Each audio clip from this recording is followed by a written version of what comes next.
Au. Nie som dosť dobrý. Neviem sa uživiť. Pásne sú na prd. A ľudia to nečítajú. Prečo to robím? Prečo to robím? Prečo to robím? Takto vlastne počas toho písania, alebo aj trhania buriny, vidím to, čo mi v tej gabulke narastlo. A snažím sa to jednoducho len vyplieť, lebo však to je prirodzené.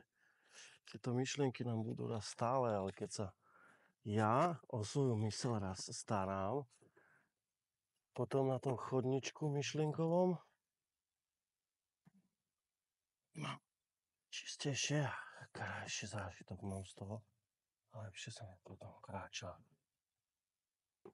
Nie som dosť dobrý, pre seba nie som dosť dobrý, pre syna nie som dosť dobrý, pre manželku nie som dosť dobrý, málo zarábam, neuživím sa a potom aj tak všetko vyhodím do koša.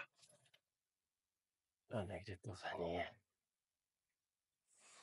A zase sa to objaví. A potom to zase vyplem. Viete, čo myslím?